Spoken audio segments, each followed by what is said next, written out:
If your blood runs orange and blue, this is the pod for you. You're listening to Orange and Blue Bloods, hosted by EJ Stewart and Tommy Beer. Let's get to it, New York. Major developments in these playoffs.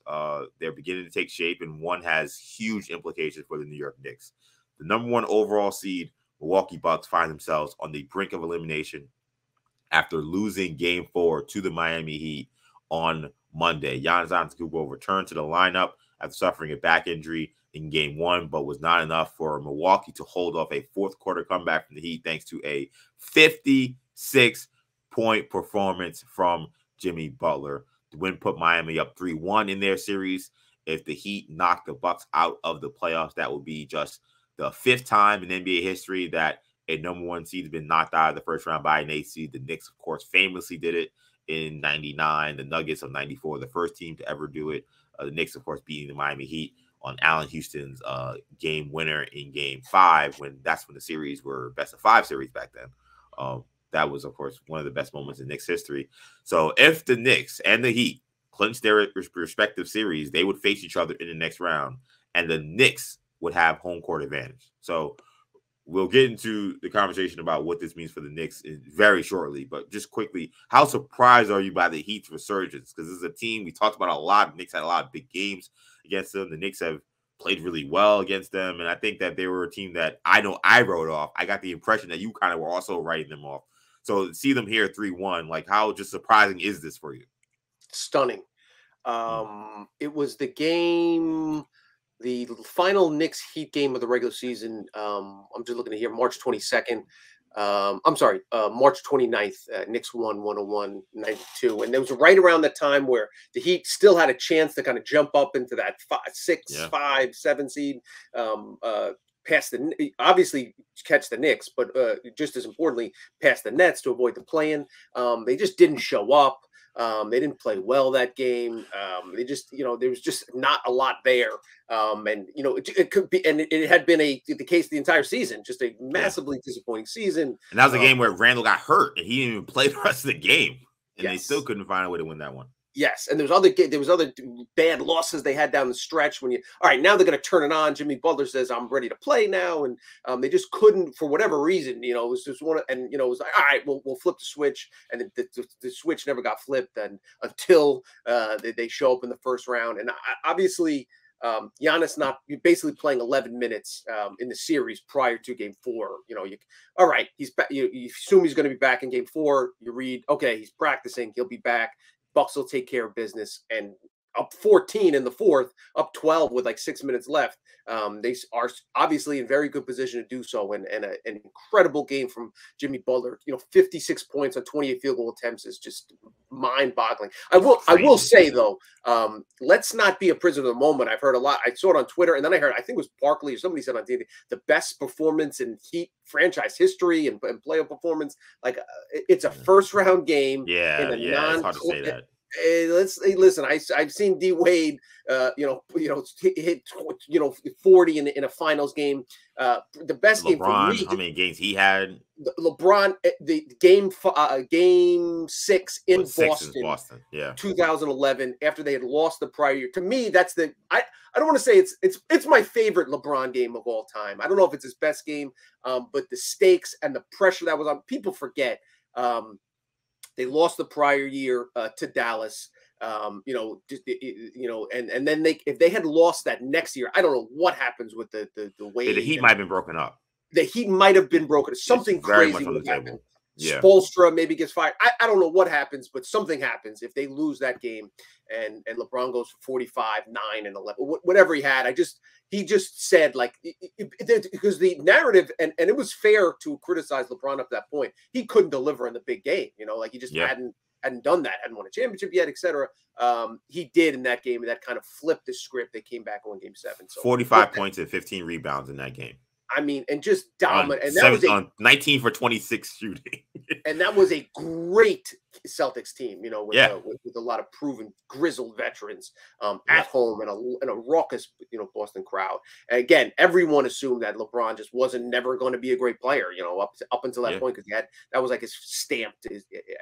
Anyway, back to the case at hand. So not to take anything away from Jimmy Butler, just if you watch it, mind-boggling, like out-of-body experience from Butler. So a ton of credit to those guys.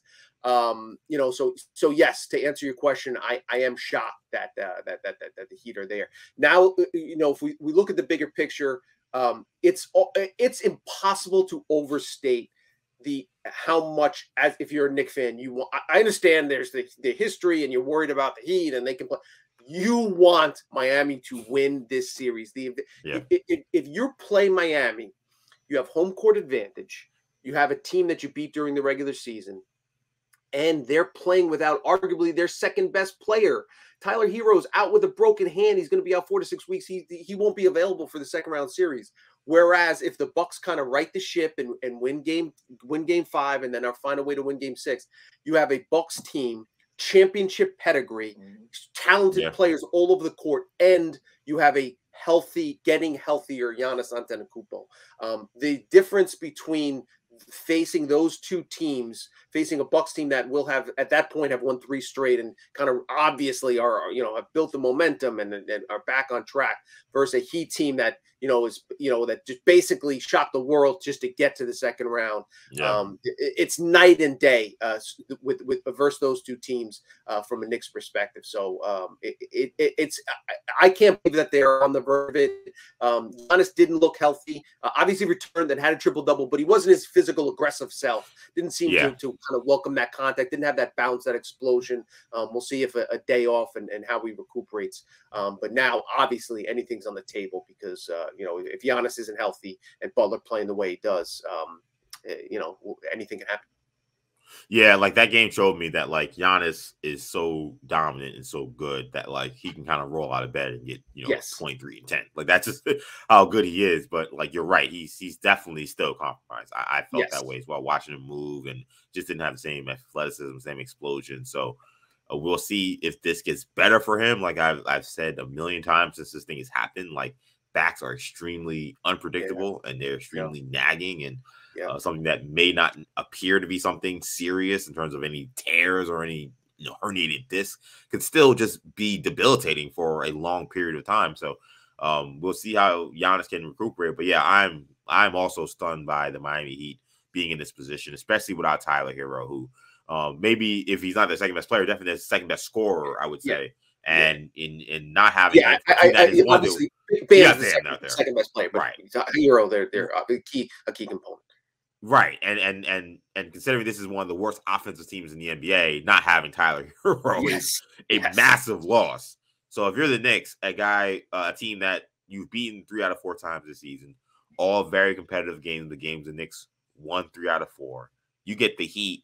I know playoff Jimmy Butler, as we saw, is extremely scary and a guy who can dominate games, but it's a Heat team that is also playing Caleb Martin a lot of minutes. The Heat team that's playing Duncan Robinson a lot of minutes because of all the injuries. Gabe Vincent's getting a lot of minutes. Kyle Lowry is like in and out of the lineup. Like you don't know when he's going to play, when he's not going to play. Unfortunately, Victor Oladipo got hurt, and I don't think we'll be seeing him in this series as well. So this is a Heat team that is kind of limping through this right now, even though they're playing so well. The Cavs, the Heat's starting power forward, Kevin Love, is a guy the Cavs, who the Knicks are up 3-1, cut because he couldn't get minutes for the Cavs team. Now he's starting for the Heat, just to give you some context there, you know. Exactly. So this is a Heat team that is as dangerous as they are with Jimmy Butler, and we know how great Bam is. There's not a lot after those two guys. So if the Knicks get them in a second round matchup, you got to feel great about your chances of getting to the Eastern Conference Finals at that point. You got to play the games. You got to go out there and execute. Sure. And the Heat may have the best coach in the NBA. I think Spoelstra is probably the best coach in the NBA in my eyes. So they're going to be extremely well prepared, and it's going to be a dogfight. If the Knicks beat this Cavs team in 5, I don't think it will be as easy to beat the Miami Heat. But I think the Knicks would have a great shot to beat the Miami Heat. And now you're talking about a season where you're saying, hey, we'll kind of just take whatever we can get from the season before it started. Now you're looking at saying, hey, is an NBA Finals on the table? I did a show on WFAN last week, and I said after the Giannis injury that I said that a finals run was on the table because of this injury. And the way this is all turning out, now it's there for the Knicks taking. If this is the matchup and the Knicks take care of business against Cleveland, everything's in front of you. You're favored to win that next series. You got to beat the Heat. And then Philly or Boston, you take your chances. You take your chances. But once you're in that Final Four, anything can happen at that point. And B got hurt. He has a knee injury. We don't know what his situation is like. I mean, that's why. And this season is one of the seasons also why it's great for the anti-tanking crowd too, because it kind of shows you like, oh, well, we don't got a team that has a superstar. Like, what are we doing? We're just mired in mediocrity. And yes, there are times where being mired in quote unquote mediocrity is bad. But if you exceed expectations and then you get a couple of breaks your way, all of a sudden you can find yourselves in a position to say, yo, the NBA championship is not crazy. And that's the Knicks are getting to a position where that is going to be the case for them. And you know what I thought of last night too? It reminded me when you said anti-tanking. If you're a Cavs fan, if you're a Dallas Mavericks fan right now, watching that game last night and seeing Jimmy Butler do that and being up as an 8 seed, up 3-1 on the number 1 seed, you're trying to tell me Luka's not capable of that type of performance? Right. And not to mention having Kyrie Irving, a healthy Kyrie Irving and engaged Kyrie Irving. So that is, that's why you try to win the play-in games. That's why you try to give yourself a chance, because anything crazy can happen, because Giannis can go for a dunk and fall on his back, and all of a sudden you're up 3-1 in a first round matchup. And then from the Heat's perspective, hey, we can beat the Knicks, and maybe we can make a run. So like that's right for them. They're like, if we can beat the Bucks, why can't we beat the Knicks? 100%. So like that's why you want a ticket to the dance. You don't worry about the 10th spot in the lottery as opposed to the 11th. Yeah, this has gotten extremely interesting for the Knicks because of where this Heat series is going. I don't know. What do you think that the Heat are going to pull this off? I'm still extremely skeptical. I'm the same. Listen, a lot of it comes down to Giannis's health, obviously. Yeah. But I just have too much respect for Giannis as a competitor. There's not an athlete on the planet I respect more than Giannis. What he's overcome and the way he approaches the game. And I've said it once, I've said it a million times. Like, he plays every game like he's on a 10-day contract, despite the fact that he's a multimillionaire. That's the best player in the world. So I'm definitely not counting out the Bucks. I think they will win Game 5. If Miami doesn't win Game 6, I think the series is over. I think the Bucks will win Game 7. Because Giannis continues to, we assume continues to get healthier as time goes on. Assume he doesn't re-aggravate the injury. Game 7 in Milwaukee, championship pedigree. I assume the Bucks will win that game. So I think the series will come down to Game 6 in Miami. I'm not going to count out Jimmy Butler. Again, anything can happen. But if you ask me today who I think is going to advance, who the winner of the Knicks Cavs series will be, I think it'll be Milwaukee. I do think they can win 3 in a row. Yeah, I think they're absolutely capable. A lot of it's going to depend on Giannis's health, like you said. Yes, I think that Game 6 is going to be, which I think will happen. I agree. I think the Bucks win at home. That's going to be a very interesting game to watch. I think that is where that will essentially, I think, be the Game 7. I don't think Miami will go back to Milwaukee shorthanded and beat the Bucks. Now Giannis, now more days and weeks removed from the original back injury. What's weird about the Bucks is I think that I don't know why. I guess maybe because they had so many postseason failures prior to winning a championship. But like, they don't get enough respect, I think, for being a really resilient group. Like, people forget that Hawks series that they won. Like, Giannis missed like big games in that series. Like, they won essentially without him. Yes. Drew Holiday. Like Drew Holiday, Chris Middleton was a killer in that series. Then down 0-2 to Phoenix in the finals. Down 0-2 to Phoenix. Everybody said that series over. Chris Paul's going to get a championship. And then they win 4 in a row. I even think last season, I know they lost that Game 6 where Tatum went crazy against Boston, but they played that whole series without Middleton, and they were in the driver's seat to win. I mean, they are an extremely resilient team. So I don't want to completely write them off. I was in Boston for that game 7 in the building, and Grant Williams 7 3-pointers. You know, that's basically what kept them from winning a championship, in my opinion. And obviously without Middleton. So without Chris Middleton.